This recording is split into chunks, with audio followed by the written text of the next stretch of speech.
Alors, bonjour à toutes, bonjour à tous. Dans cette vidéo, cette fois-ci, on est à l'intérieur. En fait, il y a une pluie orageuse à l'extérieur, donc j'ai préféré rester à l'intérieur pour vous parler. Donc aujourd'hui, je voulais vous proposer un outil très pratique et très concret. C'est ce que je vais faire de temps à autre. Que vous souffriez d'endométriose ou pas, parce que ce que je vais vous proposer aujourd'hui concerne en fait tout le monde. Il s'agit des émotions, en particulier de la colère et comment évacuer notre colère. Alors évidemment, les émotions, ça nous concerne tous, mais lorsqu'on souffre d'une maladie qui peut être aussi handicapante que l'endométriose ou toute autre maladie chronique, forcément, on est confronté à des émotions très fortes, à l'impuissance, au désespoir, à la colère, et donc c'est absolument indispensable d'apprendre en fait à gérer ces émotions, à les exprimer, à les écouter. Donc voilà pour le programme d'aujourd'hui. Donc par rapport aux émotions, ce que je voulais d'abord dire, c'est qu'on en a tous. C'est ce qui nous caractérise plus ou moins dans une vie humaine. On passe par différents stades émotionnels et en fait, bien souvent, on n'aime pas nos émotions. Alors on aime les émotions dites positives, qu'on qualifie de positives. Alors quand on est joyeux, on aime bien. Quand on est triste ou quand on est en colère, on aime moins.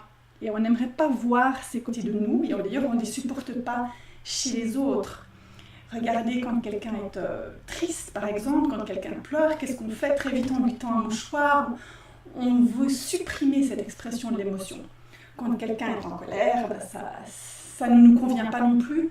Regardez les enfants qui sont dans l'expression spontanée des émotions. Bien souvent, on les coupe dans cette expression. Un enfant qui est en rage, on va lui dire « tais-toi, arrête », ça ne se fait pas. Un enfant qui pleure, on va arrêter ses larmes. Et même un enfant joyeux, enfin je ne sais pas comment ça a été dans votre éducation, mais dans la mienne ça a été le cas et dans l'éducation de beaucoup de monde. C'est comment on accepte un enfant joyeux, un enfant qui chante, ça peut faire du bruit, ça peut déranger. Dans les transports publics, ça ne se fait pas. Donc on a appris très tôt à réprimer nos émotions. Or, les émotions réprimées, refoulées, peuvent faire beaucoup de mal, beaucoup de dégâts physiologiques. Et la colère en particulier, qui va nous intéresser aujourd'hui, est vraiment un terreau pour des dégâts importants au niveau du corps. Donc la colère, en fait, c'est un peu comme un lierre. Le lierre, ça peut envahir et ça peut être assez dévastateur. Ceci dit, l'émotion en tant que telle n'est pas négative. La colère, c'est de l'énergie, c'est de la puissance. C'est une énergie que l'on peut utiliser. La question, c'est quand je suis en colère, quand je ressens de la colère, qu'est-ce que j'en fais? Si je l'utilise pour me détruire, parce que je la refoule, ou pour détruire les autres, parce que je la déverse sur les autres, eh bien là, c'est destructeur. Par contre, si je l'utilise comme énergie de vie, c'est tout autre chose. Je vais vous donner un autre exemple, le feu. Le feu peut être dévastateur. S'il y a un incendie, c'est dévastateur. Par contre, le feu réchauffe.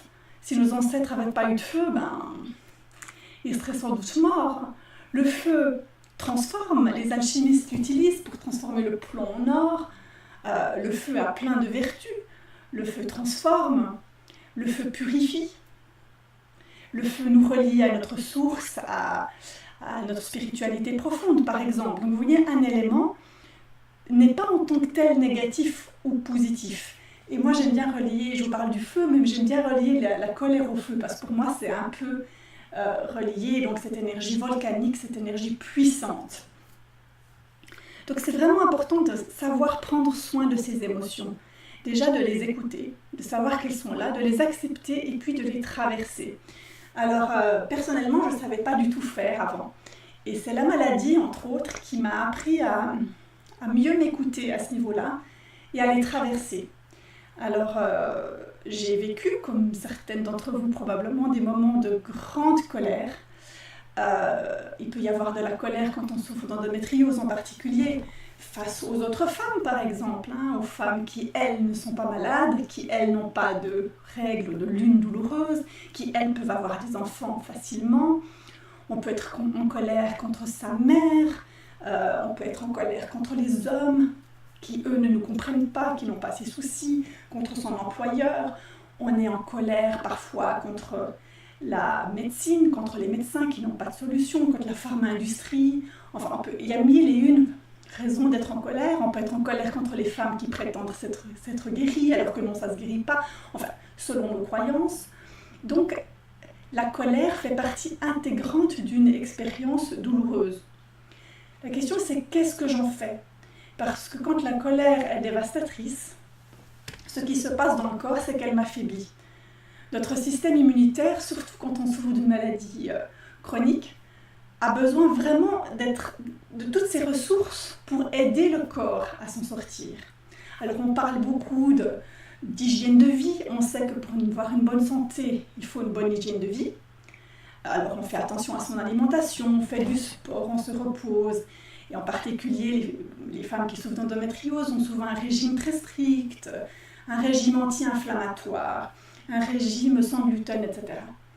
Mais qu'en est-il de votre hygiène émotionnelle? Parce qu'en fait, si on suit un régime anti-inflammatoire, mais qu'au fond, on est rongé par une émotion très forte, une colère importante, le régime ne servira à rien. Je peux déjà vous le dire, c'est juste la réalité. Donc, s'occuper de ces émotions, c'est extrêmement important. Donc, voilà pour le contexte. Maintenant, je vais vous proposer un outil qui est un outil très pratique et très facile en fait à appliquer pour chacune d'entre vous, où que vous habitiez, quelles que soient les circonstances de votre vie. Alors, quand j'accompagne les femmes en groupe ou en coaching individuel, j'utilise bien sûr d'autres outils. Mais là, c'est un outil que je voulais vous proposer parce qu'il est vraiment utilisable par tout le monde. Et il est très simple. Alors, je vais vous donner quelques consignes qu'il est important que vous respectiez. Parce que si vous ne respectez pas ce cadre, en fait, ça ne va pas marcher. Donc, en fait, que faut-il faire? Alors, je vais vous proposer d'écrire. Donc, pour ça, il vous faudra simplement une feuille de papier, ou plusieurs feuilles plutôt, ou un cahier que vous dédierez à cet exercice, et un stylo. Rien de plus. Et puis, vous allez consacrer 20 minutes de votre journée, vous allez décider quand vous allez le faire, à cet exercice. Et donc, vous allez mettre un réveil, c'est-à-dire que ces 20 minutes, c'est 20 minutes. Ce n'est pas une minute de plus ou une minute de moins. Vous vous donnez vraiment ce cadre. Et ce cadre vous permettra d'exprimer toute votre colère. C'est-à-dire que pendant 20 minutes, vous allez écrire, vous allez déverser toute la colère que vous ressentez par rapport à la maladie, quand vous êtes en phase de crise et de grande souffrance, face à ce corps qui ne guérit pas, face à ce corps douloureux, face aux autres femmes, face aux médecins. Peu importe, déversez votre colère et ne vous censurez pas. Tous les mots que vous utilisez sont justes. Il n'y a rien de faux. Si vous avez envie de tuer, de détruire, exprimez-le. Parce que si vous ne l'exprimez pas, il faut bien que vous compreniez que c'est là, énergétiquement c'est là, c'est dans votre corps. Donc, on a envie d'être gentil, on a envie d'être lumière, mais on n'est pas que ça. On a des émotions, et si ces émotions ne sont pas exprimées, elles vont être dévastatrices. Et croyez-moi, pas seulement pour vous, pour votre entourage aussi. Donc, ne vous censurez absolument pas.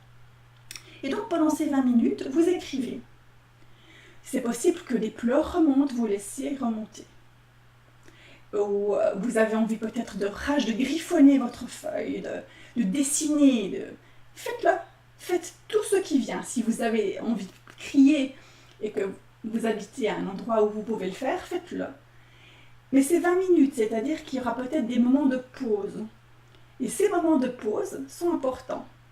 Laissez le vide s'installer et regardez ce qui remonte.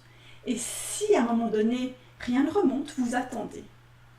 Jusqu'à ce que quelque chose d'autre remonte. Et au bout des 20 minutes, vous arrêtez là. La consigne très importante, c'est de ne pas relire ce que vous écrivez. C'est-à-dire que de phrase en phrase, vous ne relisez pas. Donc vous aurez écrit peut-être des insultes, enfin tout ce que vous avez à dire. Tout, absolument tout. Au bout des 20 minutes, vous arrêtez. Vous déchirez les feuilles qui sont dans votre carnet. Et puis vous allez les mettre peut-être dans une enveloppe, peu importe. Et vous allez soit les déchirer et les jeter, Ou mieux encore, si vous en avez la possibilité, les brûler. C'est-à-dire que vous rendez à la terre. Le mieux, c'est d'aller brûler, par exemple, si vous avez la possibilité d'aller en nature, de brûler ces feuilles et de rendre les cendres à la terre. La consigne la plus importante, c'est qu'il s'agit de ne jamais se relire, à aucun moment. Et lorsque vous avez terminé les 20 minutes, vous ne relisez pas ce que vous avez écrit. Parce que si vous relisez, vous remettez à l'intérieur. Et donc l'exercice n'aura servi à rien. Donc, au bout de ces 20 minutes, vous détruisez ce texte sans l'avoir fait relire à qui que ce soit, bien entendu. Vous le débarrassez. Et puis, si c'est nécessaire, le lendemain, vous réorganisez 20 minutes. Et si entre ces moments, il y a de nouveau de la colère qui remonte, parce que la colère, en fait, c'est de la rumination consciente ou inconsciente. Mais si vous en avez conscience, vous stoppez. Et vous vous dites, vous décidez que cette colère sera exprimée le lendemain à telle et telle heure. Et donc le lendemain, vous vous y remettez et vous reprenez votre exercice 20 minutes. Vous allez peut-être le faire 3-4 jours de suite. Je vous encourage à le faire plusieurs jours de suite.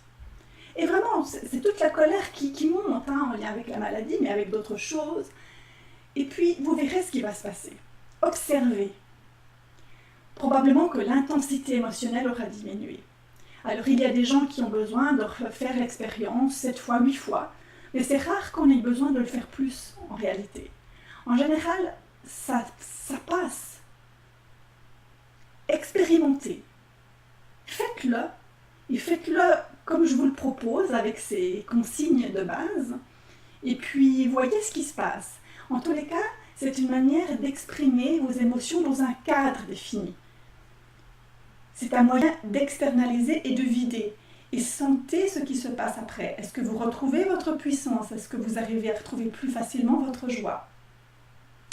C'est ce que je vous souhaite. En tout cas, je souhaite d'expérimenter ça. Parce que c'est un exercice vraiment utile et très très intéressant. Et si vous avez envie de me faire part de vos commentaires, de vos expériences, sous la vidéo, je serais ravie d'avoir vos partages et puis éventuellement de commenter ce que vous avez vécu si le cœur vous en dit. Donc voilà, alors bonne expérimentation et puis à bientôt. Au revoir.